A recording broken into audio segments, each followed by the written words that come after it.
de prevención y tratamiento de la hipertensión arterial. Entonces vamos a realizar la metodología que se ha venido manteniendo, dando un pequeño resumen para de pronto las personas que recién se integran, para las que ya estuvieron, recordar algunas cosas y continuar con la segunda parte.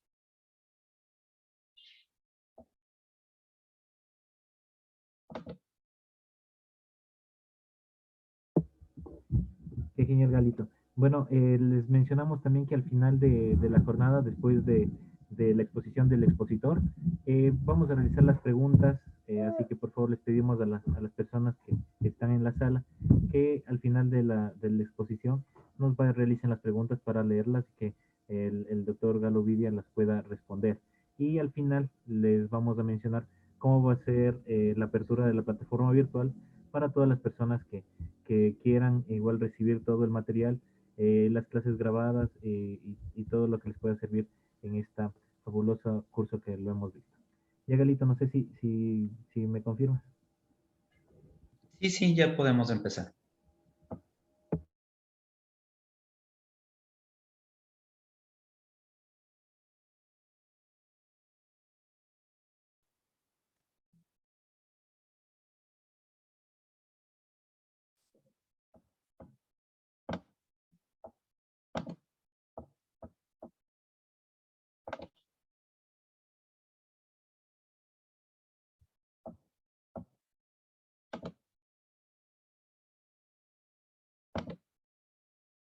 Muy bien, entonces, para dar continuidad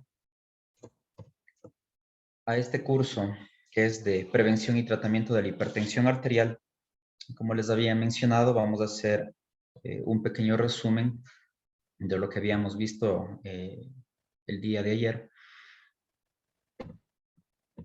en el cual habíamos puesto como premisa y una de las principales conclusiones de este curso, que la reducción de la presión arterial va a disminuir significativamente la morbimortalidad prematura, es decir, que las personas que se les detecte a tiempo la hipertensión o aquellas personas que ya tengan hipertensión pero que sean controladas, pues son aquellas que no van a presentar más morbilidades, no van a fallecer prematuramente por complicaciones y podrán tener una vida normal.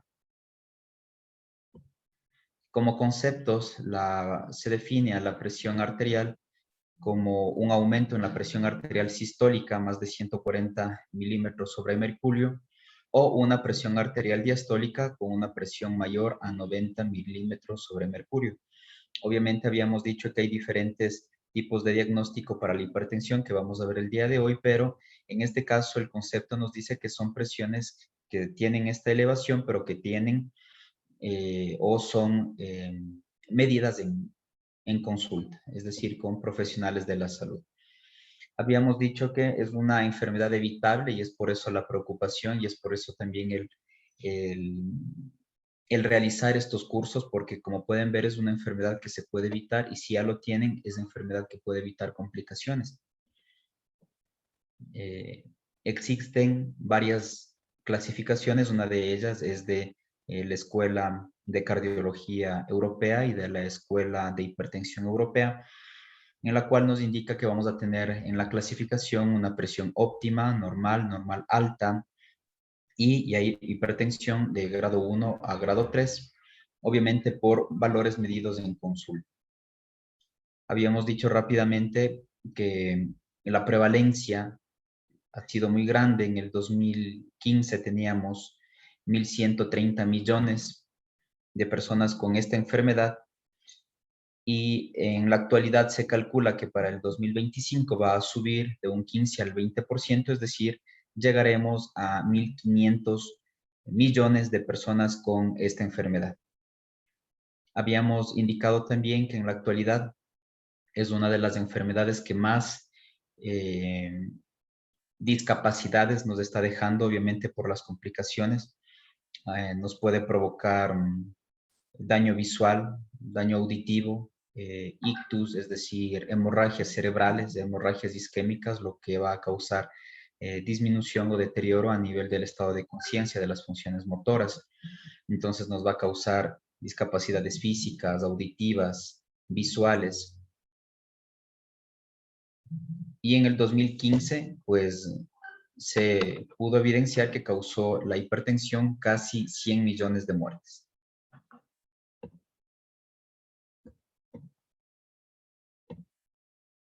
Indicábamos también que la hipertensión arterial es una enfermedad que nunca viene sola, siempre viene acompañada con otras morbilidades, como por ejemplo dislipidemias, diabetes, obesidad. Y todo esto pues nos lleva a que se incluyan en el grupo de personas con factores de riesgo que a futuro van a tener riesgos cardiovasculares. Aquí está la clasificación de la que ya habíamos mencionado, en la cual lo óptimo es una presión menos de 120 en la sistólica y menos de 80 en la diastólica.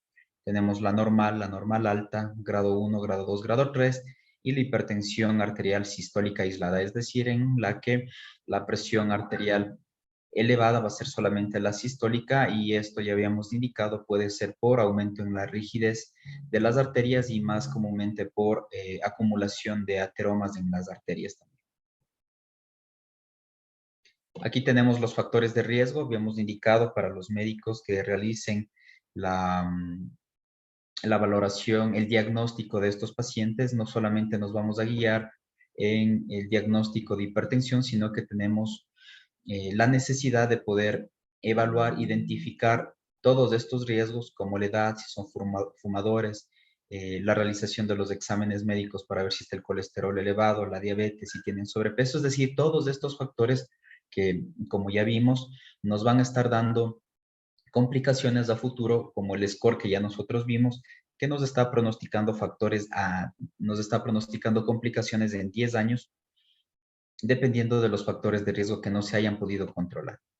Aquí está lo que les había indicado, la clasificación según el score. Entonces, es importante, miren, el riesgo muy alto en personas que tengan toda esta sintomatología, que comprende infarto de miocardio, síndrome coronario, personas que tengan diabetes, que tengan insuficiencia renal, que ya tengan proteinuria, que tengan hipertensión de grado 3, hipercolesterolemia, que tengan una tasa de filtrado glomerular estimada menor de 30 ml sobre minuto. Entonces, todas estas personas van a tener más que seguro complicaciones en 10 años. Es un porcentaje más o menos del 10.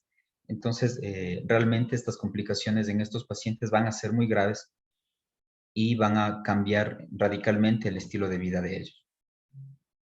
Dentro de los factores también que causan riesgo cardiovascular, tenemos la obesidad, inactividad física, el estrés social, antecedentes familiares, trastornos autoinmunitarios, trastornos psiquiátricos, enfermedades renales, síndrome de apnea. Entonces, como podemos observar aquí, muchos de estos factores son modificables. Algunos no, como por ejemplo los antecedentes familiares, en la cual ya la herencia, pues, realmente no se puede evitar, no se puede evitar los factores de riesgo como la edad o como el sexo, pero sí se puede evitar otros factores como es la obesidad, es decir, disminuir su peso, inactividad física, es decir, empezar a realizar ejercicio, y obviamente la parte del estrés psicosocial, en la cual les había indicado ayer, la mayoría de profesionales en la actualidad se expone a un riesgo físico, a un riesgo psicosocial muy grande, que también está eh, participando en factores para la aparición de la hipertensión arterial y también para la aparición de las complicaciones a futuro.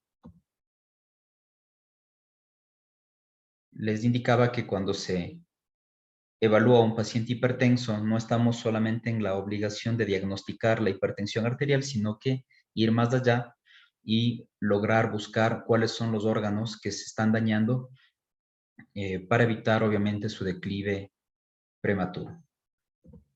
Los principales órganos que debemos cuidar: el corazón, el cerebro, la retina en el ojo, riñón y los vasos sanguíneos.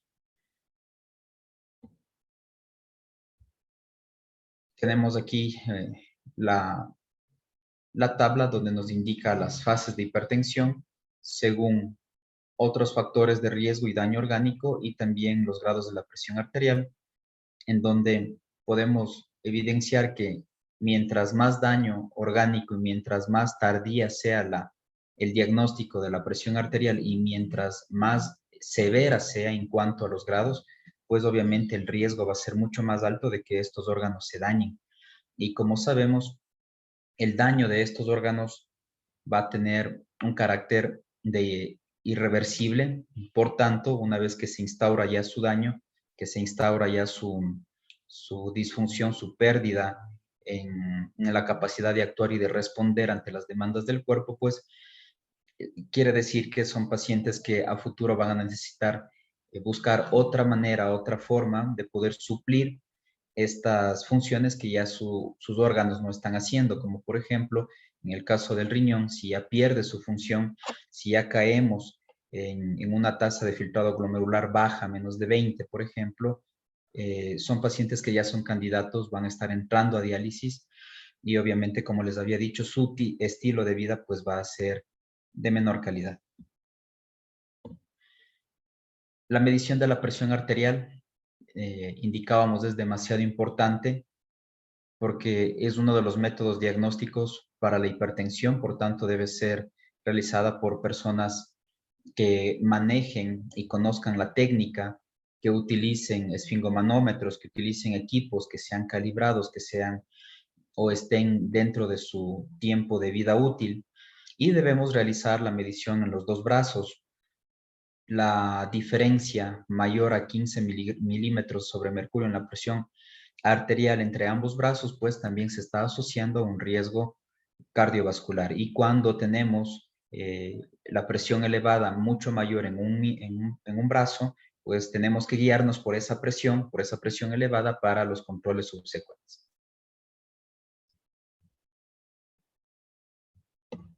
Tener en cuenta también la hipotensión ortostática en los adultos mayores en especial, es decir, se les baja la presión cuando el paciente se incorpora, se pone de pie, entonces en esos momentos cuando se toma la presión, obviamente la presión va a estar más baja y su concepto se define como una presión arterial sistólica en la cual baja 20 milímetros sobre mercurio y en la presión arterial distólica disminuye 10 milímetros sobre mercurio. Les habíamos puesto los principales cambios que ha habido en esta guía desde el 2013 al 2018 y en conclusión pudimos observar que la guía nos indica que los umbrales para el tratamiento de la presión, dependiendo si es para hipertensos, si es para diabéticos o si es para adultos mayores, va a estar disminuida. Es decir, en la actualidad se busca que las presiones arteriales estén mucho más bajas, con lo cual nos indica que su probabilidad de factores y de complicaciones cardiovasculares va a ser mínima. Entonces, vamos a continuar con el diagnóstico de la hipertensión. Les había dicho que existen varias técnicas, varios métodos diagnósticos. Una de ellas va a ser el registro de la presión arterial en el consultorio, eh, pero también debemos en este punto incluir a las hipertensiones que son enmascaradas, es decir, hay personas que en el consultorio presentan presiones normal, pero en su casa presentan presiones elevadas. Al contrario de la hipertensión de bata blanca, donde las personas en la consulta con el médico tienden a elevar su presión, pero en cambio en la casa, más relajados con su familia, las presiones tienden a disminuir. Entonces es muy importante lograr identificar estas dos patologías en especial para su diagnóstico y muchas de las veces, obviamente, el registro de la presión arterial solo en el consultorio no nos va a permitir. Por eso necesitamos otras estrategias, como por ejemplo el monitoreo domiciliario de la presión arterial, es decir, enviamos a que el paciente en su domicilio se esté tomando frecuentemente la presión arterial y habíamos indicado también que es necesario que la persona que vaya a tomar la presión arterial sea una persona entrenada. Si no lo es, el médico lo puede hacer, el personal de salud puede entrenar a esa persona para que las presiones arteriales realmente sean eh, válidas y nos ayuden para el diagnóstico y también para los tratamientos.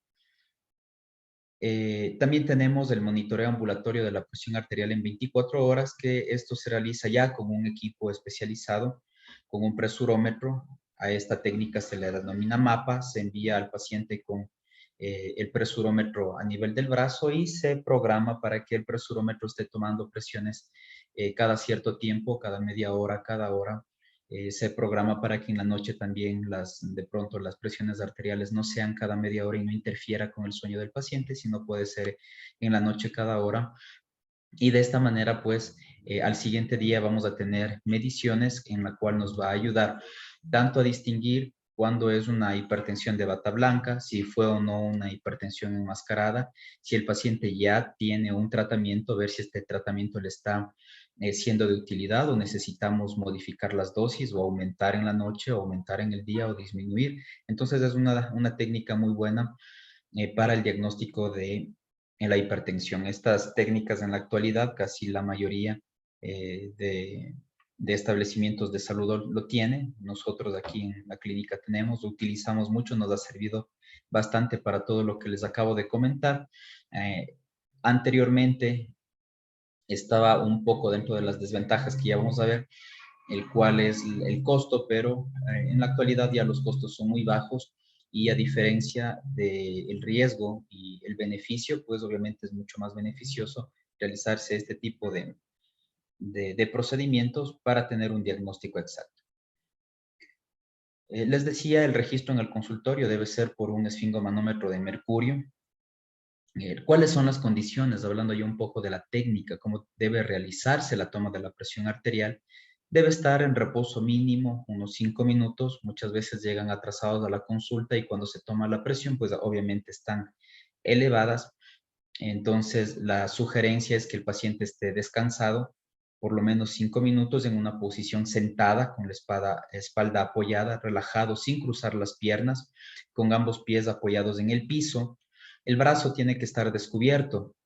En algunas ocasiones en los adultos mayores sí se complica porque obviamente vienen muy arropados, con mucha ropa, y el momento de la toma de la presión arterial, pues si lo realizamos encima de la vestimenta o cuando la ropa está sobre el brazo, pues también nos complica porque hace otro sistema de compresión y no nos deja valorar con claridad las presiones arteriales. El brazo tiene que estar a nivel del corazón. No se debe hablar durante la medición de la presión y es importante que se evite el consumo eh, de tabaco, infusiones energizantes o ejercicio físico que hayan realizado, como les decía, unos 30 minutos antes de la medición, y también es importante valorar cómo está la distensión vesical, es decir, un paciente que haya acudido previamente al baño a evacuar para que también la presión en este caso por este particular no vaya a subir. Debemos tomar la presión 2 o más veces con un intervalo no menor a 1 minuto, es decir, de 2 a 3 minutos podemos tomar nuevamente la presión arterial, les decía, haciendo un promedio entre ambos brazos, y lo que sí está indicado es que puede haber una diferencia menor a 5 milímetros de mercurio, pero cuando las dos mediciones difieren marcadamente, es decir, con valores mayor a 5 milímetros del mercurio o el paciente presenta arritmias, deben realizarse valoraciones adicionales. Entonces, hay que tener muy en cuenta esto, si es que tomamos las presiones en ambos brazos y ha existido una variante menor a 5 milímetros, pues nos podemos quedar con 1 o 2 tomas, pero si las presiones siguen teniendo un valor mayor a 5 milímetros del mercurio, pues debemos realizar más tomas para poder estar seguros de cuál es el promedio de las presiones. En la visita inicial hay que medir la presión arterial en ambos brazos, tomando como referencia el brazo de mayor valor. En pacientes ancianos, los diabéticos, sintomáticos o con otras condiciones que predisponen a la hipotensión ortostática, la sugerencia incluso es que se mida la presión estando de pie, obviamente buscando la manera de que el brazo esté a nivel del corazón. En niños y en adolescentes también se debe registrar la presión arterial, incluso en ellos podemos realizar también presión arterial de los miembros inferiores. Es importante que la presión arterial sea medida en todas las consultas, así venga por motivos diferentes a la misma, pero recordar que es parte de la valoración inicial en el examen físico y debe ser realizada en todas las consultas. Cuando realizamos un AMPA, lo que habíamos hablado anteriormente son las medidas de la presión arterial en domicilio. ¿Cuáles son las indicaciones cuando sospechamos de una hipertensión o de una pseudohipertensión o de una resistencia, o cuando sospechamos de que hay un tratamiento inadecuado o que el paciente no tiene una adherencia adecuada? Entonces ahí realizamos el AMPA o mediciones en domicilio, es decir, le enviamos a que en su casa se tome las presiones por algunos días y luego acuda con esas mediciones para poder valorar. Cuando sospechamos de una hipertensión enmascarada, cuando hay alto riesgo cardiovascular o antecedentes de enfermedad cardiovascular, cuando hay falta de regresión en cuanto a las presiones arteriales o cuando hay evento cardiovascular no aparente con respuesta favorable obviamente por el antihipertensivo. Entonces, en estos casos es indicativo de que enviemos a realizar un AMPA, valoraciones de la presión en la casa. ¿Cuáles son las ventajas de este método diagnóstico? Es que nos permite evaluar los efectos del tratamiento en todo el tiempo que permanezca en la casa. Las mediciones no están afectadas por la reacción de alarma, es la comparación que están haciendo al momento con el mapa. Cuando se utiliza el mapa, es decir, el presurómetro, muchas de las veces suena una alarma, hay un sonido y esto también pues pone nerviosismo al paciente, mejora la reproductividad, mejora la predicción del riesgo cardiovascular, que ya habíamos mencionado. Esto evita el sesgo del observador, es decir, que esté en presencia del médico y se ponga nervioso, mejora la adherencia para saber si el medicamento está funcionando o no, y obviamente mejora las tasas de el control en la presión arterial. Vamos a hablar luego de esto. Los seguimientos en un paciente hipertenso deben ser constantes, y dependiendo si se inicia recién con el tratamiento antihipertensivo, incluso se puede hacer seguimientos semanales para ver cómo está funcionando el medicamento. Recordemos que hay muchos de los antihipertensivos, o la mayoría de ellos, que van a tener su función y su adherencia incluso a la semana cuarta. Entonces, debemos de estar siempre valorando o haciendo el seguimiento de estos pacientes. Permite mediciones durante varios días, incluso semanas, incluso meses, es decir, el paciente puede estar realizándose en su casa tomas constantes. Ahora, ¿cuáles son las desventajas de este de este método?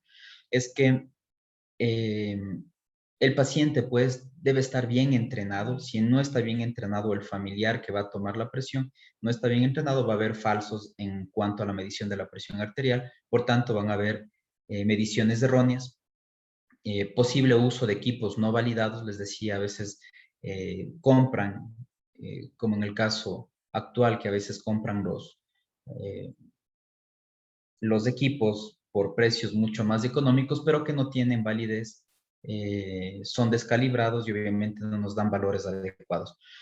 Eh, la desventaja también es que no se puede evaluar la presión arterial nocturna, es decir, el paciente duerme, pero no hay quien vaya a estar evaluando constantemente la presión mientras el paciente descansa. Ahora, ¿cuáles son las indicaciones para el mapa? Es decir, el equipo que utiliza el presurómetro, es decir, este utiliza por 24 horas o incluso más tiempo, de acuerdo a lo que el médico vea o necesite. Entonces se manda con el equipo a la casa y constantemente, sin que el paciente tenga que estar haciendo nada, pues según la programación, las presiones van a empezar a actuar. Lo único que se le pide al paciente es que cuando sienta que empieza a tomar la presión, pues se siente, coloque su brazo en algún apoyo, descanse y luego de que termina de tomar la presión siga haciendo sus actividades. Entonces, ¿cuáles son las indicaciones cuando tenemos sospecha de hipertensión arterial de bata blanca que les había indicado, sospecha de una hipertensión arterial enmascarada o oculta, diagnóstico de hipertensión arterial en pacientes con valores de presión arterial limítrofes, es decir, que siempre están con presiones arteriales normales altas? Entonces necesitamos saber si estas presiones en su casa también se elevan y diagnosticar adecuadamente. Variabilidad de los valores de presión arterial en el consultorio en diferentes consultas. Entonces, esto sí ha pasado. En algunas consultas acuden, están con presión arterial alta, en otras vueltas ya están bajas, otra vez están altas. Entonces, necesitamos un diagnóstico y para eso nos sirve el mapa. Cuando hay discrepancias entre las mediciones realizadas entre el consultorio y el domicilio, obviamente por todos los factores antes mencionados, de pronto la mala técnica de la medición o porque el paciente pues realmente tiene mucho nerviosismo cuando está frente al personal de salud. Síntomas sugestivos de hipotensión arterial en ancianos o diabéticos, disfunción autonómica, una hipertensión arterial paroxística. Cuando queremos realizar una evaluación de la presión arterial nocturna, como les decía, esto es 24 horas, durante la noche también va a estar tomando la presión. Cuando queremos realizar un estudio de la hipertensión arterial refractaria y también en embarazadas, en la cual la presión arterial también tiende a fluctuar en las diferentes consultas. ¿Cuáles son las ventajas del mapa? Pues nos confirma el diagnóstico de hipertensión arterial, algo muy bueno. Verifica el control de la presión arterial, es decir, seguimiento de los antihipertensivos de la parte farmacológica. Evalúa la presión arterial nocturna y el ritmo circadiano. Evalúa la presión arterial ambulatoria y su variabilidad. Mejora la producibilidad, mejora la predicción del riesgo cardiovascular y evita el sesgo del observador. ¿Cuáles son las limitantes? Que pues obviamente son mediciones intermitentes, van a estar a cada instante. A veces al paciente esto le causa un poco de nerviosismo también. Da un periodo limitado, se puede utilizar en 24 horas o más. Como les decía, por estos inconvenientes a veces de que está frecuentemente el equipo sonando, pues hay una baja aceptación y también por el costo. Pero en la actualidad, pues los equipos del mapa vienen con mayor tecnología en la cual pues se puede suprimir la alarma, en la cual pues ya no habrá sonido, el paciente ya no va a estar con ese nerviosismo de que cada que suena va a tomar la presión, sino que inmediatamente sin que el paciente se dé cuenta, pues la presión empezará a ser valorada. Necesitamos también realizar estudios básicos eh, para realizar el tamizaje de las posibles complicaciones a futuro y también dar tratamiento. Les habíamos indicado de que los pacientes con hipertensión arterial pues no vienen solos, sino vienen con otras enfermedades. Por tanto, es necesario realizar exámenes básicos en sangre, un hematocrito, ver cómo están los leucocitos, ver cómo está la glucosa. Recordemos que nosotros decimos que la diabetes y la hipertensión son primos hermanos, es decir, siempre están vinculados, están juntos. El colesterol, el triglicéridos, HDL, LDL también van a estar aumentados y hay que tener el médico en este caso mucha capacidad de realizar un análisis en cuanto a la anamnesis, porque existen medicamentos que elevan el colesterol y el triglicérido y por lo tanto si están tomando estos medicamentos siempre van a estar con los triglicéridos elevados. Ver cómo está la creatinina, realizar un filtrado glomerular, cómo está la urea, el ionograma, excelente, muy importante esto en los estudios básicos, muchas veces no se los pide, pero nos ayuda de gran manera para controlar desequilibrios hidroelectrolíticos, porque recordemos que si estamos utilizando diuréticos, pues son medicamentos que van a estar botando también electrolitos y nos van a caer complicaciones de los mismos. Hay que ver cómo está el examen de orina, también muy importante para ver si no está filtrando glucosa, si no está filtrando proteínas, y realizar también un cociente de albúmina creatinina que también nos ayuda a evaluar cómo está la función renal. Realizar un electrocardiograma es algo básico, algo de rutina que se debe realizar a estos pacientes y en realidad, como les había indicado, realizar a todos los pacientes dependiendo de las características que el paciente tenga, mayor a 60 años o si es un paciente menor a los 60 años, pero que ya tenga antecedentes familiares o antecedentes de alguna enfermedad o morbilidad, en la cual debemos ya realizar estudios básicos para evitar las complicaciones cardiovasculares y para evitar el daño de los órganos diana.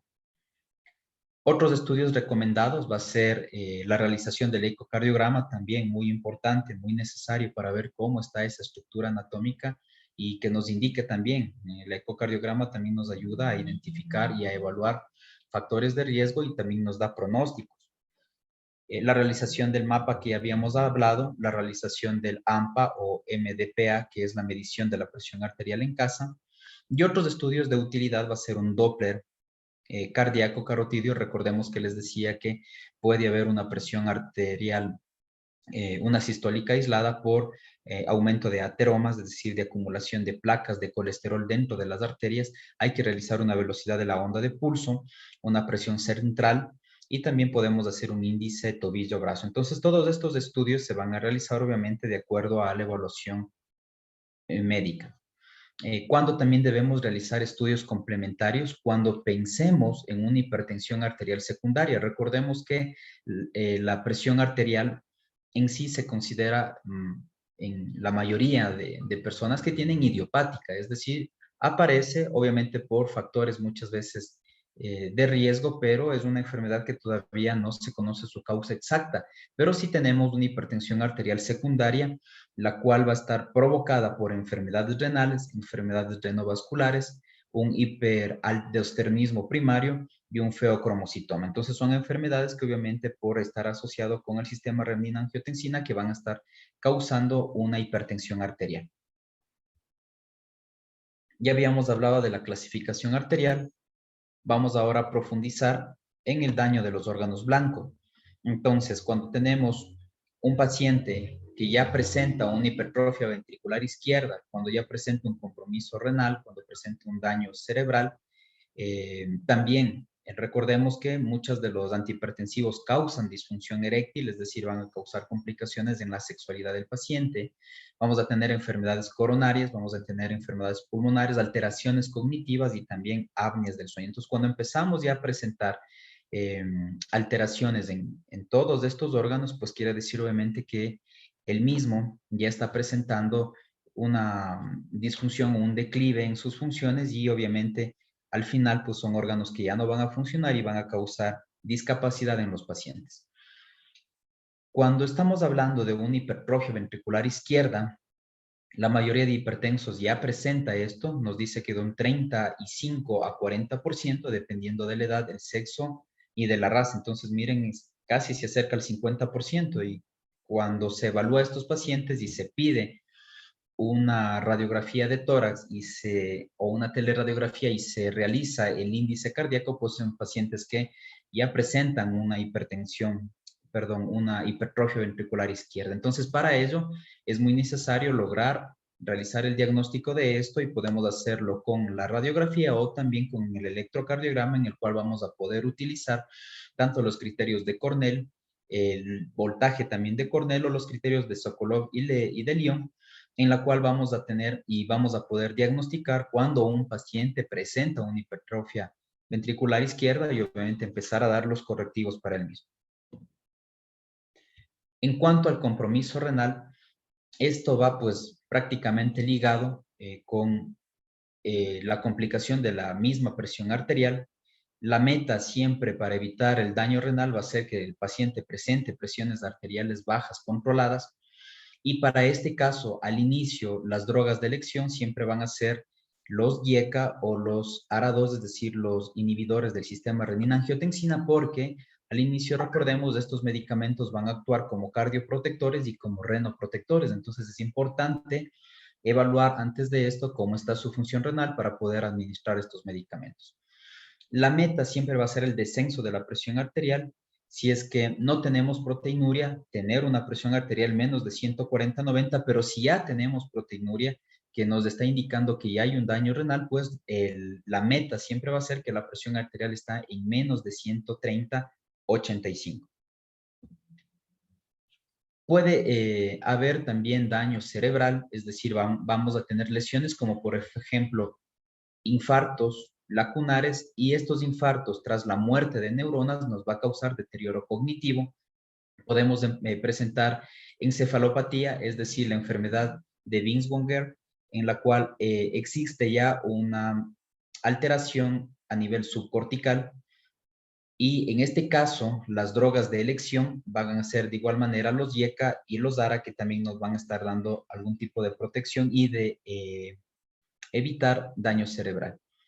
Les había indicado que estos pacientes con hipertensión arterial van a presentar también disfunción eréctil, y las drogas antihipertensivas que producen disfunción eréctil van a ser los diuréticos, los beta bloqueantes, los antialdosterónicos, y en este caso las drogas antihipertensivas sin alteración sobre la función sexual van a ser los calcio antagonistas, los IECA y los ARA2. Es decir, entonces pacientes que ya vengan con alguna disfunción eréctil no pueden tomar los medicamentos que ya habíamos indicado, o si es un paciente que antes tuvo una vida sexual plena y después empieza con disfunción eréctil, pues probablemente sea un paciente que esté con algún tipo de diurético y tengamos que analizar y hacer un cambio en cuanto al antihipertensivo para evitar esta complicación.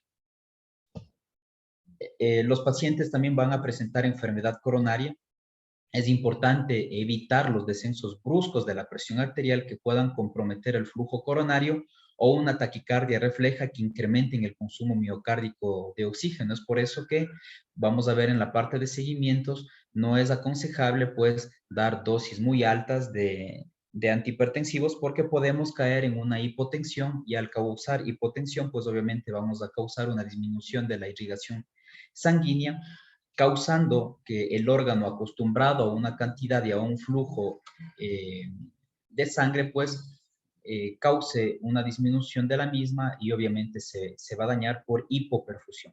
Entonces, las drogas antihipertensivas aconsejadas para evitar una enfermedad coronaria van a ser los beta bloqueantes, los IECA y de igual manera los ARA2. Y en este caso, tras evaluar otros factores de riesgo, como por ejemplo una dislipidemia, como por ejemplo una obesidad, entonces está indicado que los pacientes consuman como profilaxis una dosis de aspirina de 80 a 100 miligramos, que está indicado y que está estudiado que nos causa una protección y evita estas enfermedades coronarias que cuando se llegan a tapar, obviamente, van a causar infartos. Cuando tenemos una hipertensión arterial sistólica aislada, la principal causa va a ser arteriopatías y preferentemente van a ser periféricas en un 25.5%. Lo que tenemos que realizar en este caso va a ser una angiografía que nos va a ayudar a predecir y a evaluar cuáles son las arterias que están afectadas, las mismas que nos van a estar presentando una hipertensión sistólica aislada. ¿Cuál es la sugerencia para este manejo? Es que el paciente realice ejercicio, eliminar el hábito del tabaquismo, mantener un control de la presión arterial y el valor recomendado en este caso va a ser menos de 140/90 y los medicamentos a elección para esta hipertensión sistólica aislada pues van a ser los calcio antagonistas y también vamos a tener los bloqueadores del sistema renina-angiotensina. Les habíamos indicado de que cuando el paciente no es bien controlado sus presiones y puede tener pequeñas hemorragias o pequeños infartos, pues va a existir muerte de varias de las neuronas, de varias áreas, y esto obviamente va a causar alteraciones cognitivas. Y el tratamiento en este caso, pues se ha evidenciado que los diuréticos parecen prevenir enfermedades cerebrales, macrovasculares en los accidentes cerebrovasculares y también las demencias post accidentes cerebrovasculares, es decir, después de un derrame cerebral, que lo digo en términos para que algunas personas puedan comprender, o cuando presentamos una alteración por isquemia, es decir, por obstrucción de las arterias, lo que impide que la sangre vaya hacia el área cerebral preestablecida y obviamente esta área sin sangre pues tiende a morir, se produce una necrosis y obviamente aparecen las alteraciones cognitivas. Los medicamentos a elección en este caso para evitar las alteraciones cognitivas van a ser los calcio antagonistas de preferencia dihidroperidínicos y los ARA2, que son los medicamentos de elección. Ahora también podemos presentar en este tipo de pacientes apneas del sueño, es decir, pacientes hipertensos que no van a poder conciliar el sueño mientras están durmiendo, pues van a tener una exaltación en el mismo, lo cual les va a causar que se despierten. Y esto se presenta en el 83% de los pacientes que tienen hipertensión arterial. Entonces es una de las complicaciones o una de las enfermedades más frecuentes en los mismos. El 50% de los pacientes con apneas del sueño son hipertensos y el 25% de los pacientes hipertensos pues son apneicos.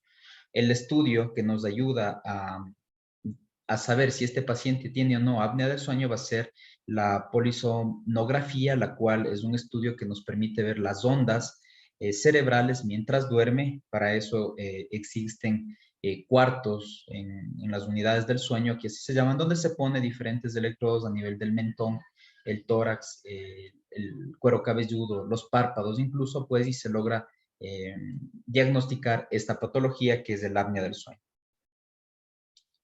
Ahora, ya para terminar esta exposición, vamos a hablar sobre los principales tratamientos, aunque anteriormente, ya hablando de las principales complicaciones, ya hemos abordado, hemos topado los diferentes medicamentos que se pueden dar.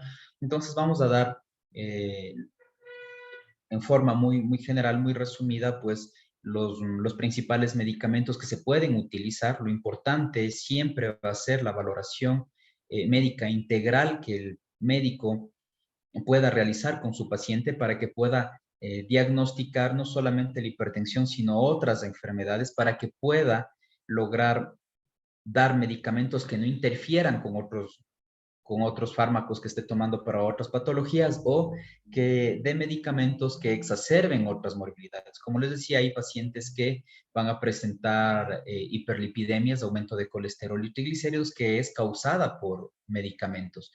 Hay personas que tienen aumento del ácido úrico, que de igual manera son causadas por otros fármacos. Entonces, es necesario una evaluación previa con exámenes químicos que ya habíamos visto, para que el médico pueda evaluar y pueda dar el medicamento pues que mejor le convenga a esta persona. ¿Cuáles van a ser las metas del tratamiento para un paciente hipertenso? Obviamente es reducir la mortalidad cardiovascular y renal. El tratamiento debe estar basado en el riesgo cardiovascular y renal de los pacientes, no solamente en disminuir en ese momento la presión arterial, sino que todo lo que se logre realizar el tratamiento va a ser integral para reducir la parte cardiovascular. Si está elevado los colesterol y triglicéridos, dar tratamiento para eso, dar estatinas, si es que podemos dar aspirina, si es que vemos que el paciente tiene obesidad, pues tratar de reducir, si es que aparte tiene un hipotiroidismo, ver que esté controlado, es decir, controlar de manera integral al paciente para que el mismo no tenga estos riesgos cardiovasculares a futuro, que va a desencadenar obviamente en los daños de los órganos y, como habíamos ya hablado, va a causar las discapacidades. En todos los pacientes hipertensos se debe poner énfasis en la necesidad y la recomendación de que debe cambiar su estilo a un estilo de vida saludable. Vamos a ver luego en la tabla del tratamiento en todos los grados. La primera opción siempre va a ser un recambio en el estilo de vida. Se recomienda un descenso de las presiones arteriales, ya habíamos visto menos de 140/90, y dependiendo del paciente, si es anciano, si es diabético, y según las nuevas guías que nos indican, incluso menos de 130, y algunos nos dicen incluso que traten de llegar a los 120, con lo cual pues se estaría obviamente menorando los factores de riesgo, pero lo que acabo de decir siempre va a ser paulatinamente y en algún tiempo. No podemos bajar una presión que esté en 160, 100, tratar de bajarlo a la semana o a los 2 o 3 días a una presión que esté en 120, o peor, causar hipotensiones, porque ya hemos hablado, va a causar una hipoperfusión y un daño en la presión. Entonces, las presiones arteriales siempre tienen que ir bajándose paulatinamente, y obviamente teniendo un tiempo de meta para que esta presión ya pueda ser controlada, pero no vamos a permitir tampoco que esta presión llegue a ser controlada a los 6 meses, a los 8 meses o al año. No, lo que nos dicen es que dentro de los objetivos terapéuticos se establece que dentro de los primeros 3 meses de iniciado el tratamiento, estas presiones ya deben estar en los umbrales óptimos dependiendo del paciente.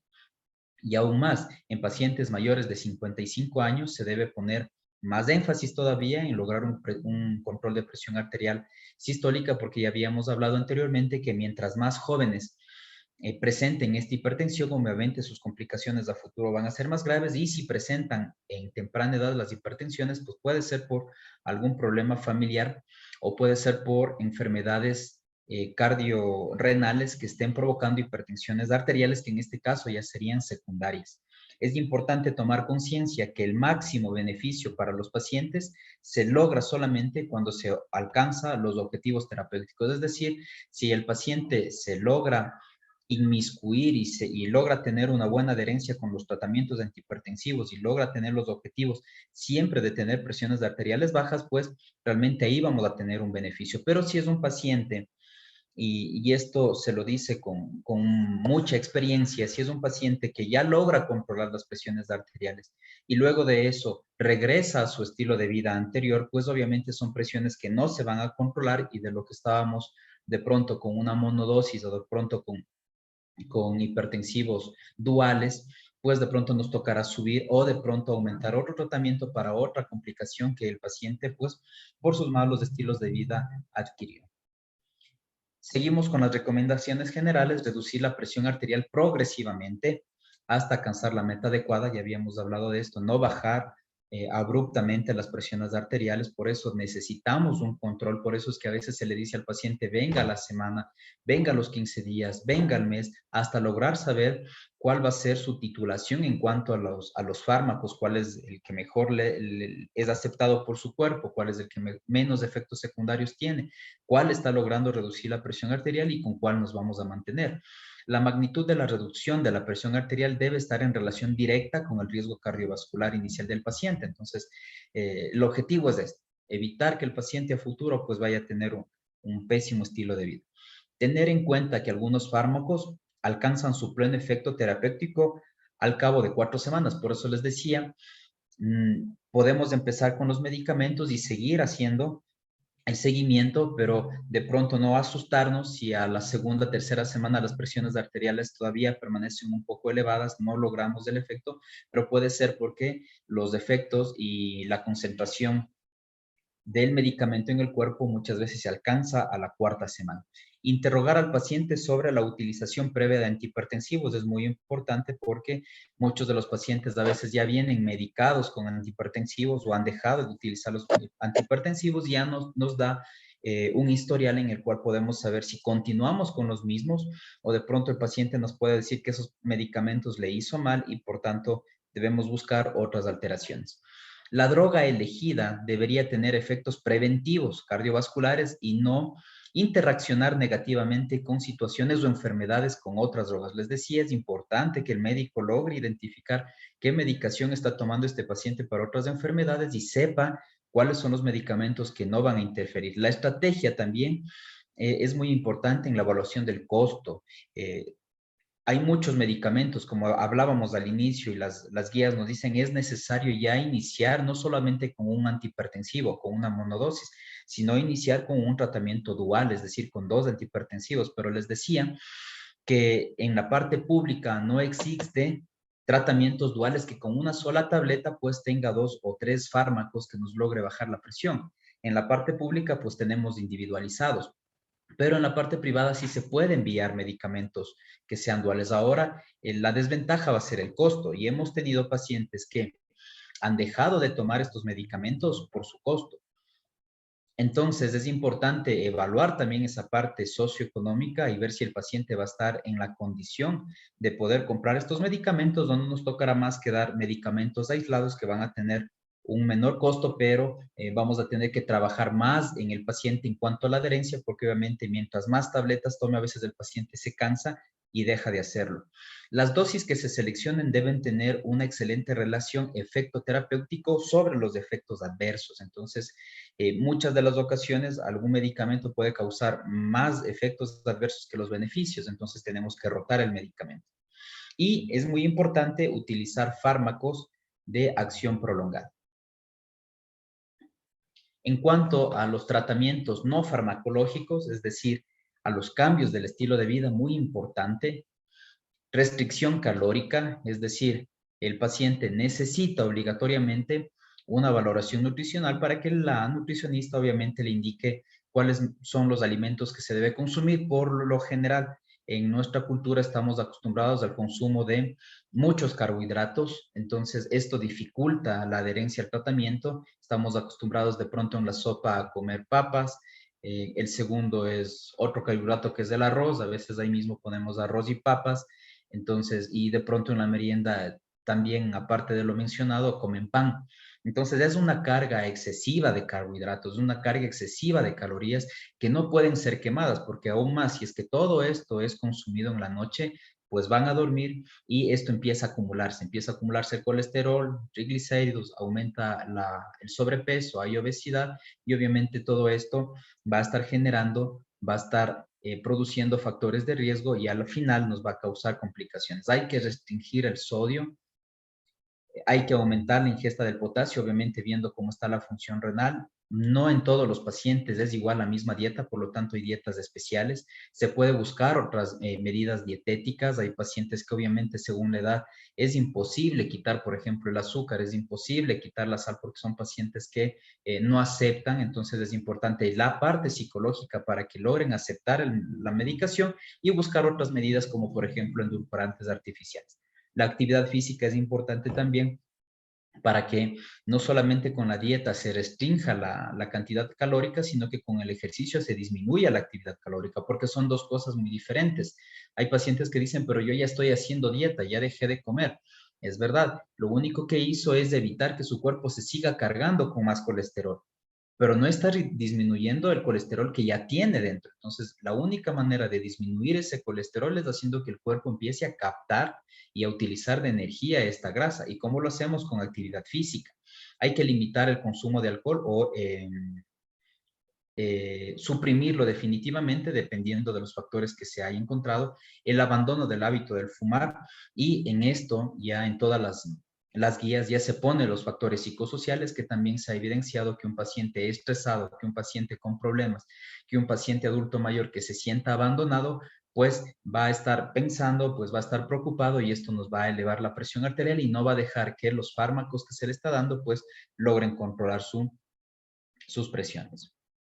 Aquí tenemos una clasificación, es un resumen muy bueno, es uno de los resúmenes en los cuales podemos ver los tipos de medicamentos, y como les decía, si tenemos una presión normal alta, es decir, de 130 a 139 la sistólica y de 85 a 89 la diastólica, como podemos ver aquí, todos inician grado 1, grado 2, grado 3, todos inician con intervenciones en el estilo de vida. Es decir, todos los pacientes que ya sean diagnosticados con hipertensión, pues deben cambiar radicalmente su estilo de vida para que puedan tener una buena adherencia con los fármacos. Caso contrario, serán pacientes que con un fármaco no funcione, tenemos que aumentar a 2, tendremos que aumentar a 3, hasta lograr tratar de controlar la medicación, aumentar las dosis, aumentar las frecuencias, porque son pacientes que no logran controlar eh, su estilo de vida.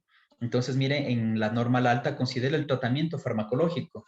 En la normal alta se puede dar o no tratamiento ya con fármacos, dependiendo, como nos dice aquí, de los riesgos que nosotros encontremos. Entonces, si encontramos un paciente que recién tiene una presión y una hipertensión normal alta, una presión normal alta, y vemos que es obeso y vemos que tiene hipertrigliceridemia, vemos que de pronto en las radiografías ya se ve que hay acumulación de ateromas. Entonces es un paciente que debe ya iniciar con tratamiento hipertensivo para evitar todas estas complicaciones. Pero si de pronto es un paciente que vemos se puede adaptar a los estilos de vida, pues no es necesario el tratamiento farmacológico. En el grado 1, también intervenciones en el estilo de vida, y ya necesitamos un tratamiento farmacológico inmediato para los pacientes de igual manera con un riesgo alto y también para evitar el daño orgánico. El tratamiento farmacológico para los pacientes con riesgo bajo, moderado, sin enfermedad cardiovascular, renal o daño orgánico, tras 3 a 6 meses de intervención en el estilo de vida, si no logra controlar su presión arterial, pues necesitamos intensificar la medicación de los antihipertensivos.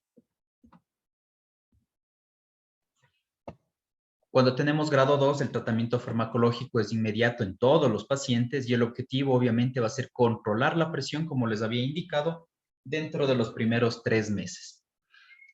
Si es que no logramos controlar en los 3 primeros meses, necesitamos buscar otra ayuda, necesitamos buscar otras complicaciones que nos indiquen el por qué no está funcionando el estilo, los antihipertensivos. Y si de pronto las dosificaciones están adecuadas, pues subamos a ver la intervención en el estilo de vida que de pronto no es la adecuada. Y lo mismo pasa con el grado 3, el tratamiento farmacológico debe ser para todos los pacientes y de igual manera esta presión arterial debe controlarse dentro de los primeros 3 meses iniciado el tratamiento.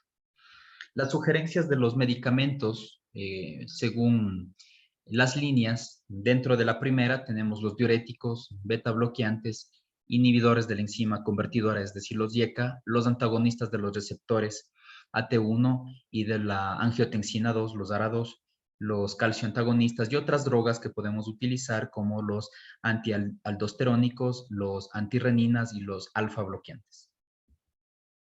También podemos utilizar combinaciones, como vemos aquí. Podemos utilizar en la práctica clínica, nos dice tiacídicos más ahorradores de potasio, los IECA, los ARAs más un diurético tiacídico, un IECA, un ARA o un calcio antagonista. Otras combinaciones también que son buenas, los beta bloqueantes más los tiacídicos, beta bloqueante más un calcio antagonista dihidroperidínico, antagonistas igual manera del calcio más diuréticos tiacídicos, o podemos utilizar IECA, ARA2 o los beta bloqueantes. Es decir, depende el tipo del paciente, y una vez más indicar que estas combinaciones son un poco costosas, pero dependiendo el riesgo-beneficio, pues es necesario que estos pacientes ya inicien con una terapia dual. En cuanto a los comentarios para finalizar la parte del tratamiento, siempre aconsejamos ajustar el tratamiento en base al riesgo global. Entonces, no solamente fijarnos en que un paciente está con una presión normal alta, como les decía, o de pronto solamente grado 1, sino que debemos valorar si el paciente aparte tiene otras comorbilidades que le van a complicar y empezar a dar un tratamiento global. Hay que ver el costo-efectividad, y en el tratamiento en la actualidad ya incluimos el control de los factores psicosociales. Van a existir situaciones especiales en las cuales necesitemos no solamente un control, sino ya referencia a otros especialistas, como por ejemplo si es un paciente que ya presenta una insuficiencia renal, si es un paciente que presenta una insuficiencia cardíaca, una diabetes, síndrome metabólico, pacientes con dislipidemias que no podamos controlar, hipertensiones hipertensiones altas que sean malignas, que presenten otras enfermedades crónicas o las hipertensiones enmascaradas. Entonces, es importante una vez más el diagnóstico de todas estas patologías y su control, tanto por el médico que lo capta como por referencias a diferentes especialidades para un control más adecuado. Por ejemplo, en las dislipidemias, la indicación del uso estaría dada por el riesgo cardiovascular global, ya que sabemos y vimos que un paciente con dislipidemias va a tener un porcentaje mayor, más o menos mayor al 20% en los próximos 10 años. Entonces son pacientes que siempre vienen y nos dicen, sí, yo siempre presento colesterol y triglicéridos altos, pero no están siendo tratados adecuadamente. Les había indicado, miren, aquí están las drogas y los medicamentos que elevan a los lípidos. Entonces, dentro de los principales tenemos a los diuréticos, que son los que están elevando colesterol, a los triglicéridos, al LDL, y en este caso baja al HDL. Entonces, es importante saber que, por ejemplo, con los diuréticos, si es un paciente que tiene hipertrigliceridemia, hipercolesterolemia, pues son medicamentos que van a estar complicando esto, y de acuerdo a la necesidad o mantenemos o podemos rotar por otro medicamento que también nos controle la presión, y de esta manera pues vamos a lograr bajar estos niveles a veces tan altos de los pacientes, o necesariamente deberemos ya inmiscuir en el tratamiento a las estatinas para poder controlar estos valores tan altos de colesterol. Cuando tenemos la hipertensión arterial oculta o enmascarada, que es aquella que se caracteriza por una presión arterial normal en consultorio, pero valores elevados cuando realizamos el mapa o la medición de la presión arterial en casa. Alrededor del 15% de la población general, o una de cada 7 a 8 personas con presión arterial normal en la consulta, tiene una hipertensión arterial enmascarada.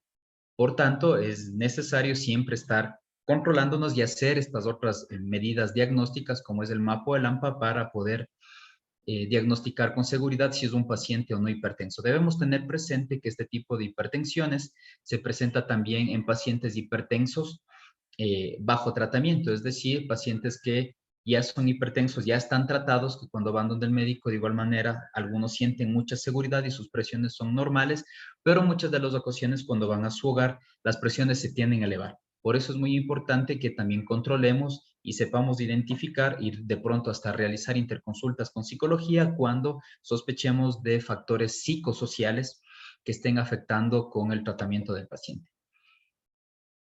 Hay situaciones clínicas de emergencia. Bueno, esto es ya netamente para la parte médica. Vamos a tener urgencias y emergencias hipertensivas. Vamos a tener, obviamente, elevaciones de la hipertensión malignas que nos estén causando un accidente cerebrovascular, o nos puede causar una hipotensión arterial o síncope. Entonces, todas estas emergencias realmente, cuando tenemos, en este caso, urgencias, es porque las presiones obviamente no se han podido controlar, pero lo más preocupante es que cuando tenemos emergencias, quiere decir que ya hay daño a nivel de los órganos diana, es decir, en una emergencia no solamente tenemos elevación de la presión arterial, sino que ya presentamos alteraciones a nivel de la parte neurológica. Por ejemplo, es un paciente que viene con una hipertensión elevada, pero aparte ya presenta somnolencia, aparte ya presenta dificultad para el habla o de pronto dejó de hablar. Son pacientes que ya disminuyeron su capacidad de diuresis, ya no están orinando bien, que presentan dolor a nivel cardíaco, es decir, son indicativos de que estos órganos, por el aumento excesivo de la presión, ya se están dañando. Entonces, es muy, muy importante lograr diferenciar cuándo es una urgencia y una emergencia, porque en la urgencia incluso tenemos varios días para poder controlar esta presión, pero en la emergencia, como su nombre lo dice, es urgente que el paciente logre ser hospitalizado, logre ser evaluado y salvar estos órganos para que no caigamos en una discapacidad. En cuanto al seguimiento, en las consultas, obviamente, según la etapa, si es que estamos recién diagnosticando, si ya estamos dando tratamiento, pues van a ser los controles. No en todos los pacientes van a ser lo mismo. En muchas de las ocasiones se manda pacientes controles cada mes, pero como les decía, si recién estamos empezando el diagnóstico, necesitamos controles más frecuentes. También esto depende de la severidad y depende también del riesgo global. Si es un paciente que aparte de la hipertensión arterial tiene diabetes, pues es un paciente que debe ser controlado muy estrictamente cada mes con todos los exámenes para evitar estas complicaciones. Recordemos que solamente la diabetes ya nos causa daños a nivel microvascular, lo cual va a estar originando daños a nivel visual, daños a nivel cardíaco, daños a nivel renal, y si a esto le aumentamos que es un paciente diabético y también tiene hipertensión, se está prácticamente incrementando estos riesgos de daño a nivel de estos órganos. Por tanto, los seguimientos van a ser más frecuentes. En cuanto a la fase de ajuste de las dosis, debe ser cada 2 o 4 semanas hasta lograr el control de la presión arterial, hasta que tengamos el objetivo logrado, que será obviamente en algunas visitas, en algunas consultas, pero lo importante es que este paciente al final vaya ya con un medicamento adecuado, que no interfiera con otros medicamentos y que con dosis bajas o con dosis adecuadas logre controlar su presión arterial. Y obviamente, como les decía, es importante también en las visitas que el médico no solamente insista en la administración del medicamento, sino que insista en la parte más grave que se ha podido evidenciar, que es el cambio del estilo de vida en el cual el paciente todavía se resiste, el paciente todavía es, es inadecuado, se puede decir, en las indicaciones que el médico le da, que el nutricionista le da, y no realiza ejercicio, sigue consumiendo alimentación eh, sin los adecuados manejos en cuanto a el uso y la cantidad de calorías, de proteínas, de carbohidratos, y por tanto es un paciente que a futuro pues se va a seguir complicando. Bueno, esto ha sido todo en cuanto a esta capacitación.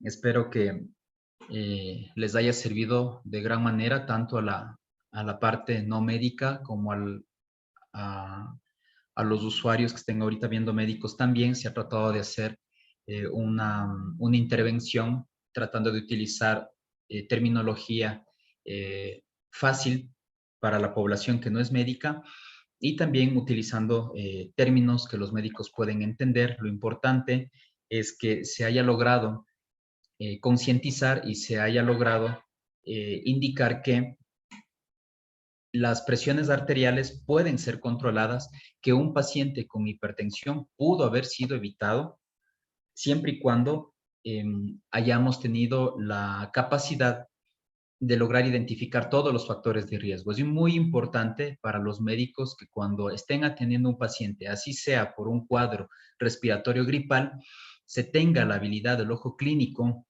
para poder diagnosticar los diferentes factores de riesgo. Si vemos un paciente que viene con una gripe, pero aparte está con obesidad, o vemos que ya tiene acantosis nigrans, es decir, indicativos de que haya intolerancia a la insulina, es decir, todo esto el médico tiene que evaluar y no solamente mandar un tratamiento para la gripe que les ponía como ejemplo, sino mandar ya tamizajes en los cuales vamos a lograr y el paciente a la final va a estar agradecido porque evitamos que de pronto este paciente tenga hipertensión, tenga diabetes o en un paciente que ya está con hipertensión y diabetes, no viene y le vamos a dar solamente medicación para la hipertensión, sino que después de hacer exámenes podemos valorar que tiene una hipertrigliceridemia, damos tratamiento para eso y también vamos a estar evitando complicaciones a futuro como las enfermedades coronarias que ya habíamos hablado. Entonces, es importante que estos conocimientos hayan quedado claros, que para la parte no médica esté muy claro que gran cantidad de la resolución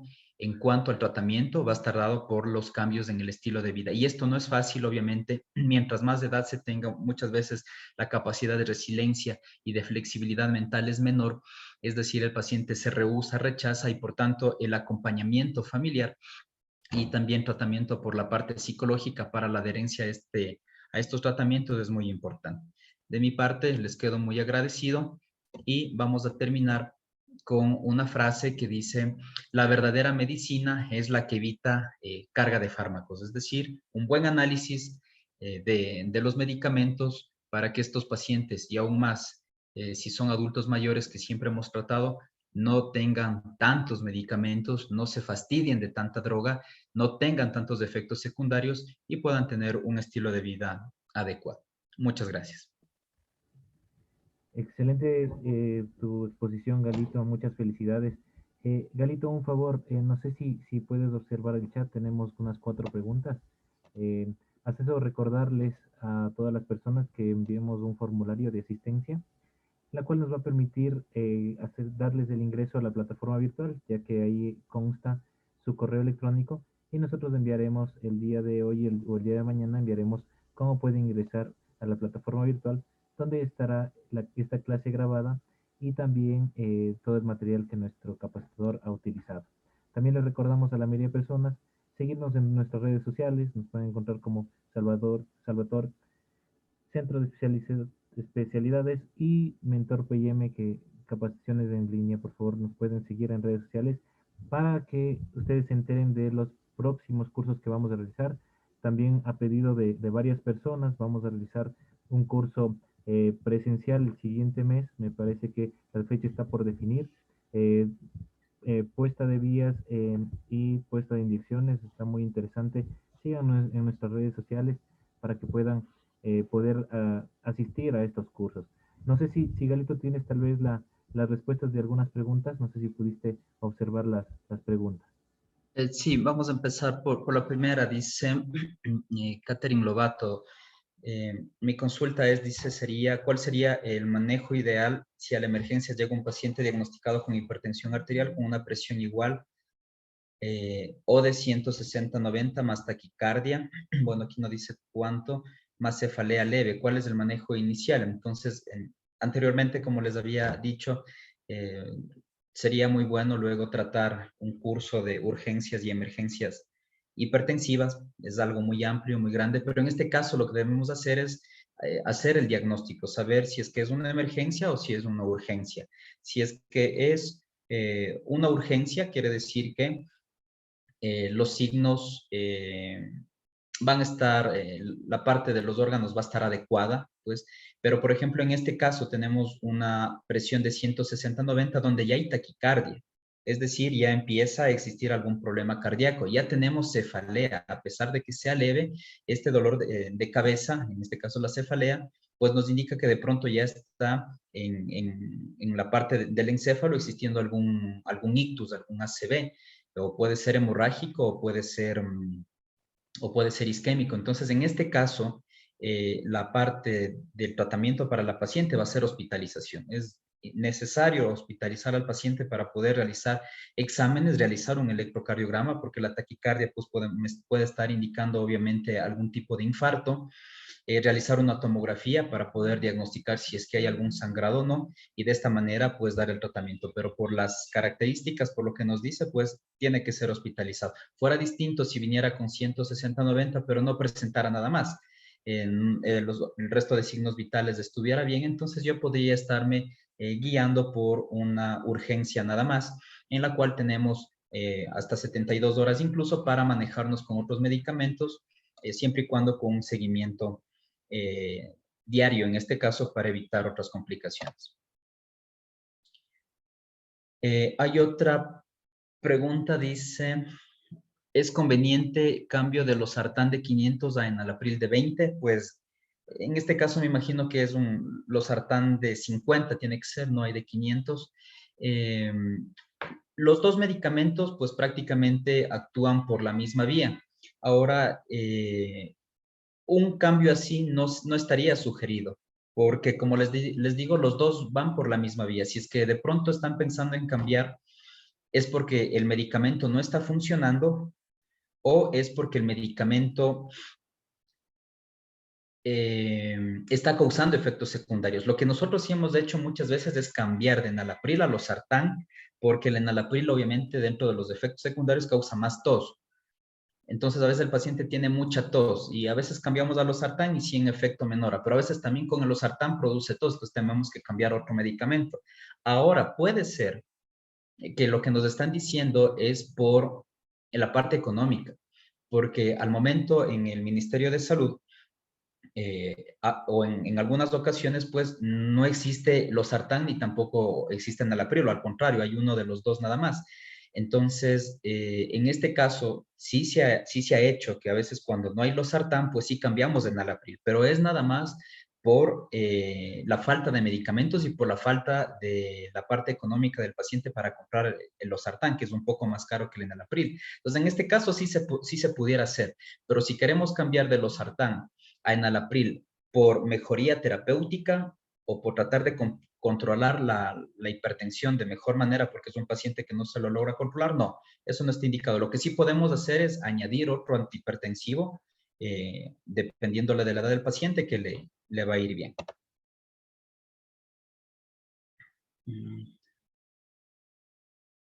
A ver, aquí dice otra. Paciente de 31 años y se le diagnosticó luego del parto que tuvo la presión arterial y se mantiene en 160-100 y toma enalapril de 10 miligramos, pero informa que siempre despierta con cefalea y se mantiene así todo el día. Se debería nuevamente realizar una nueva valoración y subir la dosis. Claro, entonces en este caso, también un tema muy importante, se debería hablar sobre la hipertensión gestacional. Entonces, en esto sería muy bueno tener el antecedente. Si fue realmente una hipertensión gestacional previa, es decir, la embarazada en este caso ya tenía hipertensión antes incluso que se embarace, o es una persona que empezó a presentar una hipertensión mayor de las 20 semanas, tuvo preeclampsia o tuvo eclampsia, y que esto obviamente originó en una elevación de la presión. Pero en este caso, sí, lo que nos dice aquí necesita una nueva valoración porque puede ser que las presiones arteriales ya se regularon, porque no es en todos los pacientes que después de que presenta una hipertensión arterial en el embarazo o una preeclampsia, luego de ello inmediatamente van a continuar con las presiones elevadas. Si está indicado que una paciente preeclámptica, es decir, que haya tenido hipertensión arterial, a futuro. Pero muchas de las ocasiones la paciente luego del parto ya tiende a disminuir por pérdida y obviamente distribución de líquido y pérdida de líquido ya empieza obviamente a controlar sus presiones. Entonces puede ser que incluso este enalapril de 10 miligramos le esté causando incluso hasta hipotensión, esté bajando tanto la presión que le está causando la cefalea. Entonces es importante realizar otro diagnóstico y en este caso, como les había dicho, dentro de las indicaciones nos quedaría perfecto el mapa o un mapeo para saber si la paciente presenta mismo o no hipertensión y ver si suspendemos el tratamiento o continuamos con el mismo.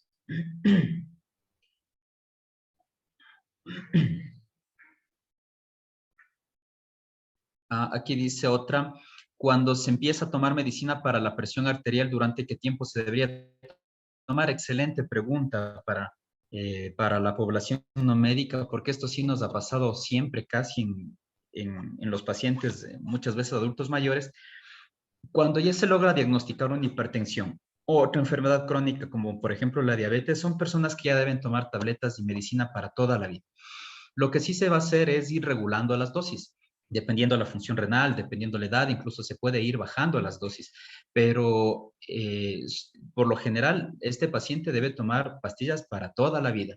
Entonces no puede suspender. En muchas ocasiones, cuando recién se detecta la hipertensión arterial, con dosis bajas se logra controlar, pero en otras ocasiones, al ver el paciente que sus presiones ya están controladas, deja de tomar las pastillas. Y cuando regresa, sus presiones ya están elevadas. Lo que hay que entender aquí es que cuando hay estas crisis de presión arterial elevada, mientras más tiempo estas presiones elevadas permanezcan en el cuerpo, más complicaciones va a haber, porque son lesiones microvasculares, daños en los vasos tan pequeños que van dañando de a poquito la visión, que van dañando de a poquito el riñón, la parte neurológica. Entonces, necesitamos que los pacientes tomen tabletas para toda la vida, pero sí hay que indicar que hay que ir ajustando eh, la medicina, eso sí, según los controles.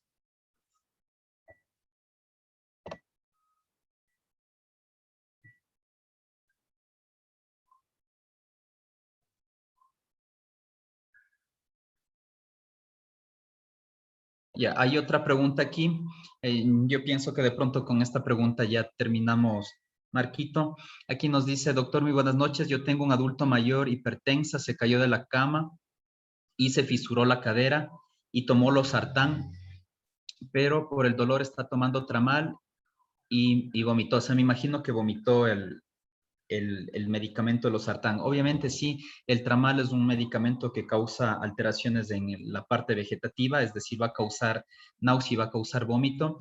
En este caso, eh, se debería dar el tramal, obviamente, fuera del horario de la toma de losartán. Si es que toma el losartán en la mañana, pues el tramal se debería dar después. Aunque si es que el tramal está causando muchos estos efectos del vómito, se puede dar otro medicamento previamente, como una metoclopramida, o si no, ver cuál es la titulación del tramal. Puede ser que esté con muchas gotas, o bueno, es adulta mayor, me imagino que está con gotas. Entonces hay que disminuir la dosis del tramal, o podemos dar otro medicamento, pues que nos ayude al control del dolor y de esta manera evitar las náuseas, el vómito y que pueda botar losartán.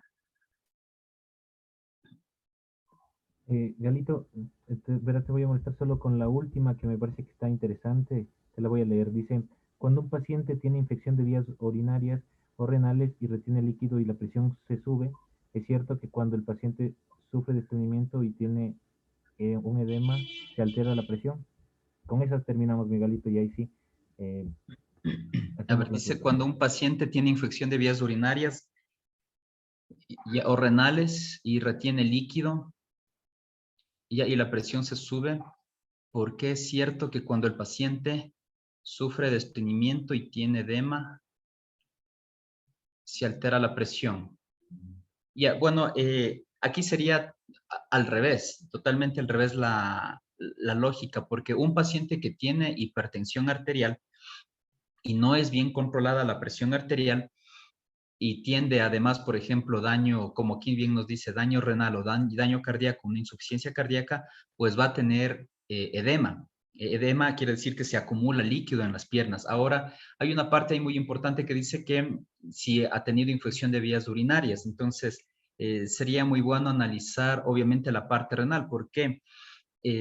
Cuando existe edema, es decir, cuando existe hinchazón, líquido, acumulación de líquido en las piernas, hay que lograr diagnosticar y buscar cuál es la causa, porque puede ser una causa cardíaca, ¿sí? Puede ser una causa renal o puede ser una causa por proteínas, por una hipoproteinemia. Entonces, aquí sí va mucho la clínica que nos pueda decir el paciente, porque, por ejemplo, si el paciente nos dice que se levanta hinchada las piernas, pues nos está indicando de que de pronto es un problema renal, que por el riñón se está hinchando el paciente. Pero si de pronto el paciente dice, yo me levanto bien y en el transcurso del día, mientras estoy caminando, me empiezo a hinchar, pues más se enfoca para la parte cardiovascular. Pero si el paciente tiene todo esto bien, pero es un paciente que no se está alimentando de adecuada manera, pues es un paciente que pueda que tenga pérdida en las proteínas, una hipoproteinuria baja en la albúmina, causa, en este caso,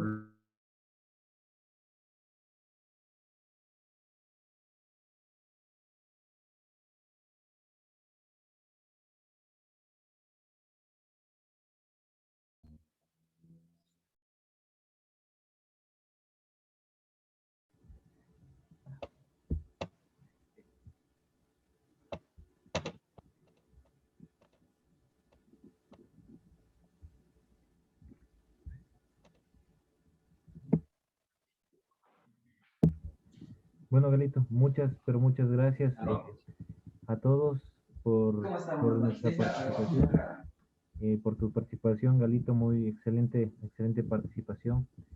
A todas las personas por recordarles, eh, sigan en nuestras redes sociales, por favor. Tenemos varios mensajes de agradecimiento, Galito. Excelente tu participación. No se olviden de llenar la asistencia a todas las personas que estuvieran con nosotros. Y nada, Galito, tal vez la último mensaje de despedida, tal vez como final de curso. Y también no se olviden no automedicarse y ir al médico, como siempre lo mencionas. Galito, tal vez un mensaje de despedida, ¿dónde te pueden encontrar?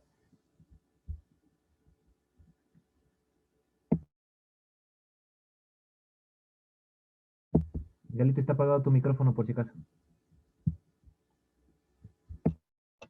ya Marquito, decía que como mensaje final, pues siempre en todas estas capacitaciones estamos haciendo énfasis en la prevención.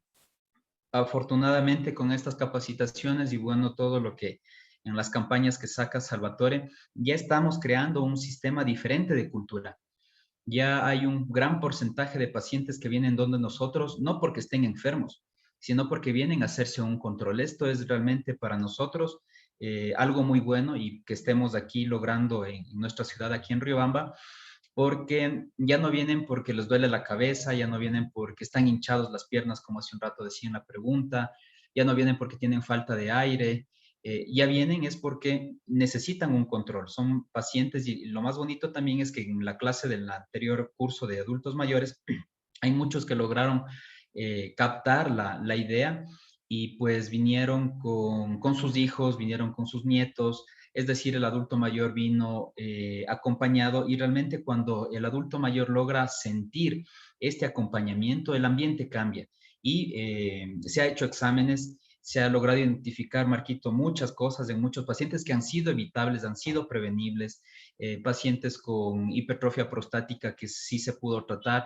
que a veces ellos pensaban que era normal y estaban yendo a orinar a cada rato en las noches y que se les cortaba el sueño y ahora con el tratamiento pueden descansar, adultas mayores que no dormían, personas que han estado con obesidad pero ha sido por problema de tiroides y que ya se les está dando tratamiento, es decir, varias patologías que se ha logrado identificar. Hemos hecho lavados de oído en adultos mayores que no escuchaban y al hacer el lavado ya escuchan y se sienten muy contentos porque ya pueden escuchar.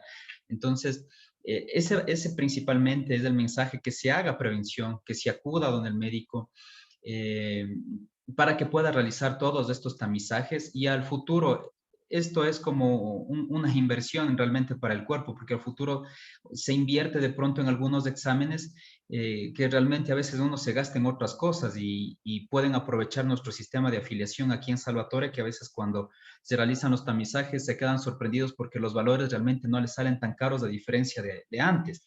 Antes de hacerse un electrocardiograma, antes de realizarse un mapeo, como les digo, era muy costoso, de pronto 100, 120 un mapeo, un electrocardiograma en 50, 60, 80 dólares. No, ahora los precios realmente son accesibles con la afiliación que nosotros tenemos y más que todo por la calidad en cuanto a todos los profesionales que aquí realizamos de todo lo que es de valoración y tratamiento de personas con enfermedades crónicas. Y les invito a que sigan realizando de la misma manera la prevención, la dieta, los hábitos alimentarios, realizar ejercicio.